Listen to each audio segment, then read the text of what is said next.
The WGA strikes are still ongoing, which means we're not seeing a lot of new television. Writers can't go out there. Actors are on strike to stand in solidarity with the writers, so nothing new can be produced in terms of acting. Hollywood is basically at a standstill and has been for 5 months. Yet, Bill Maher is bringing his show back without writers. Welcome back to Words of Paradise. I'm your host, Leon Idol, and yes, Bill Maher is bringing his show back, and he was attacked over it by Keith Olberman and several others on X. Let's take a look at what he said, and then this article covering the Bill Maher's return.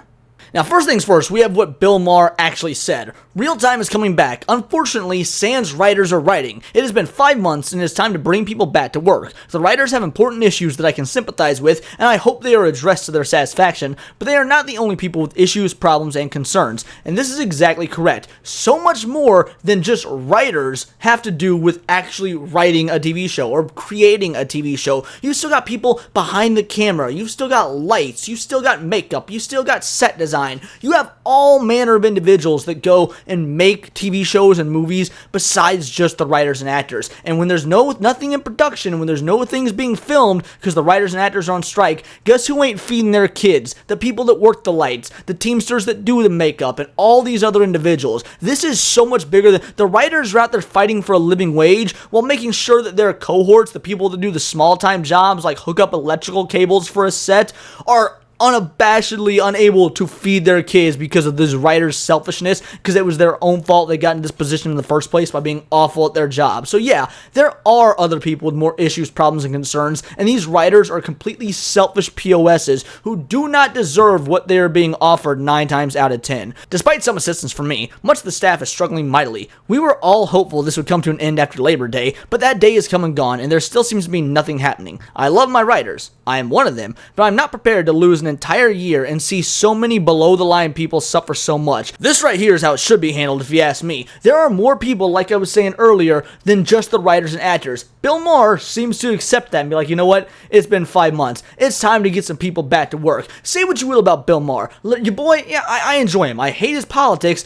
but I do think that he's a funny guy. He's been around for a long time. Yeah, he's a bit pompous, and that could be to his detriment. Not everyone can handle Bill Maher, but the point is, I respect him, and you know, I do enjoy some of his takes and his show from time to time, and I definitely enjoy the fact that he realizes, hey, I have people that I am beholden to, people that only have jobs because of me. It's time to get them working again. School has started. Christmas is coming. Let's get some money in these people's pockets. I'm tired of waiting for the writers to sort their stuff out when I could be doing something, and he's taking the initiative and doing it. I like that. Good on you, Billy. I will honor the spirit of the strike by not doing a monologue, a desk piece, new rules, or editorial, the written pieces that I'm so proud of on real time, and I'll say it up front to the audience. The show I will be doing without my writers will not be as good as our normal show. Full stop. But the heart of the show is off-the-cuff panel discussion that aims to cut through the bullshit and predictable partisanship, and that will continue. The show will not disappoint. And there you have it. He flat out says that basically the only thing he's going to be doing is the the cross-panel discussion. You know, the part of the show that's not scripted anyway, where there is no writing to be done because it is off-the-cuff conversation. So what he's doing is effectively a podcast, no different than what we do on Saturday Night Hypnosis or Countercast or, you know, Too Real for Feels or the Joe Rogan Experience, like, you know, from my video earlier. Check that out if you haven't. You'll probably enjoy that one, especially if you're enjoying this one. The point is, Bill Maher is basically bringing real time back, but as a podcast at this point. Like, he even says it's not going to be as good, and there's not going to be any of the editorialized stuff. So why are people upset at him? Well, first of all, did you know there are people upset at him? Yes, like Keith Olberman. Let's check out this article. Keith Olberman says, "Fuck you to Bill Maher for bringing back Scab edition of Real Time amid strikes. You selfish and unfunny scumbag." Now, if you guys don't know who Keith Olberman is, he's an old-time sports newscaster who's also done a bunch of, you know, political commentating for the Democrats. You know, dude's a shill, if we're going to be 100% honest. That's the way he is. Dude's a shill. He also says, you know, calls it Scab edition. If you guys don't know what a scab is somebody who works during a strike period. They usually work for much higher wages because the companies that, you know, are willing to pay scabs a lot more to bring them back to work, to go against their own, to go against the individuals who are striking. So, yeah, they're calling it Scab Edition, despite the fact that he's not breaking any rules. he already has his own podcast. He already has Club Random. He's effectively just doing another podcast since he's not doing any of the editorialized stuff. But here we have Keith Olberman calling him, "You selfish and unfunny scumbag." And let's be real, is he selfish? Probably. Anyone in Hollywood is selfish. But unfunny? The dude's been a comedian, both stand-up and writer, for years upon years. And scumbag? He's going back to work to put the people who have not had jobs in God knows how many months, to give them a paycheck again. That is, I don't know if y'all know what a scumbag is, but I would call that the opposite of a scumbag. It's not like Bill Maher needs the money. He can just sit in his house and do his own podcast that he's been doing and get paid to do that. Dude's probably got gajillions in the bank. He doesn't need to go back to real time. But there are all other small-time people that do. That is how are you going to call the dude a scumbag when he is helping the little people that you, as a Democratic commentator, claim you care so much about? What have you done for the little people in these trying times? Keith Olberman had blunt words for Bill Maher following the latter's announcement that he is bringing back his HBO talk show, Real Time with Bill Maher, despite the ongoing WGA strike. The political commentator and Countdown podcast host took to X to tell Maher, "Fuck you. Without writers, the new weekly scab edition of Real Time with Bill Maher will be 83 seconds long," Olberman wrote. Really, 83 seconds long. So you telling me this man who's been in show business his whole life, who knows how to talk to a crowd, who already has an uncensored and unscripted podcast on YouTube, can't cross-talk with guests about politics for more than 83 seconds? Like awful high and mighty of you. What is it that we do on Saturday Night Hypnosis every Saturday night? Do we just, for 3 full hours, we must talk for 83 seconds and the rest is dead silence, and then Ryan Roger Athay making some occasional racist comments? Like, is that all you think goes on? People, believe it or not, have been able to speak without being scripted for hundreds of thousands of years, and we will continue to speak without being scripted for another 100,000 more. Your boy here, I ain't scripted, and who knows how long this video is going to be, but yeah, go ahead and say that without the writers, they're not going to be able to have open dialogue when it comes to crosstalk and politics. Like, do you even hear yourself, Olberman, you absolute dumbass?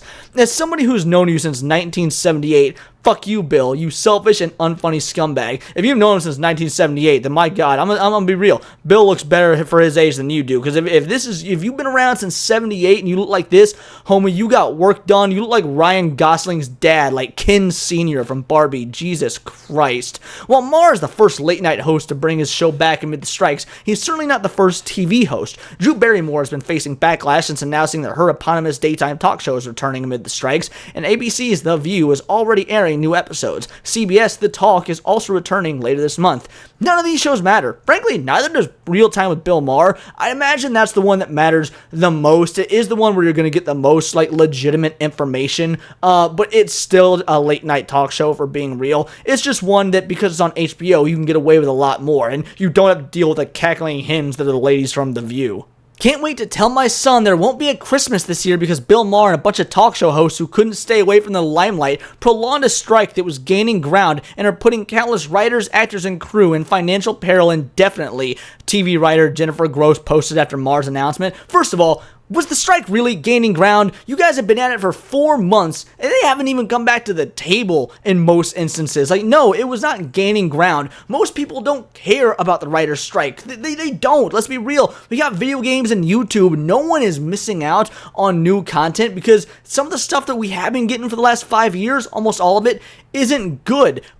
Most people at this point watch other forms of media. They don't watch traditional media. Also, can't wait to tell my son there won't be a Christmas this year. Like, you entitled bitch. The whole reason he's going back to work without his writers and without a writing team is so that people can give their kids a Christmas. Again, the people that work the camera, that do the lighting, that do the sound, that do the makeup, the people that want and have had no part in this strike, who you writers unceremoniously said fuck you to because you want to get paid a little bit more because you're afraid of robots taking over your jobs because you're so goddamn bad at them. Like, the virtue signaling from these writers is unimaginably retarded, and I do not know at this point why anybody would even stand to agree with this writer's strike. It's a joke.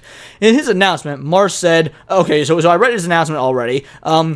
The Writers Guild of America, West issued its own statement after Maher's announcement, calling it disappointing. The guild added, if he goes forward with his plan, he needs to honor more than the spirit of the strike. Bill Maher is obligated as a WGA member to follow the strike rules and not perform any writing services. Oh no, so a comedian's gonna improv. Whoop-de-doo. Like, I'm sorry, I don't think it'll be hard for Bill Maher to not offer any writing services. I see him on his own show all the time, which isn't scripted. He kills it. I see him on Joe Rogan or these other podcasts that he guests on, and you know what? Those run scripted. He kills it. I don't think it'll be an issue for him not to do any writing services. It is difficult to imagine how Real Time with Bill Maher can go forward without a violation of the WGA strike rules taking place. WGA will be picketing this show. You really think it's difficult to figure out how it can go on without a violation? Again, it's just going to be an open panel discussion show. You don't need a script for that. Nothing needs to be written down. You go in, you turn a camera on, you say, you sit here, you sit here, you sit here. Let's look at some headlines. All right, this is the news. Let's talk about it. It's not hard. You guys are truly making this to be something far bigger than it is. Again, it's a glorified podcast. Earlier this month, Maher spoke critically about the WGA strike on his Club Random podcast. They're asking for a lot of things that are kooky, Maher said about the WGA. What I find objectionable about the philosophy of the strike is, it seems to be, they have really morphed a long way from 2007 strike. Your boy remembers the 2007 strike. That was over some very different things than what we're getting now, by the way, where they kind of believe that you're owed a living as a writer. You're not. This is show business. This is the make or miss league. Bill Maher is saying what I've been saying since this all started. Writing, show business, acting, the whole nine, it's effectively a gig economy. You make it or you break it. There's no going one way or the other. You are not guaranteed a wage for any sort of artistic endeavor. This ain't coal mining. This ain't working on IT. This isn't going to McDonald's and flipping burgers. You're trying to find success in an artistic endeavor when you got competition out the ass for a bunch of other individuals who are trying to find success in an artistic endeavor. No one should be guaranteed a thing. If they were, why would not everyone in America just become writers, huh?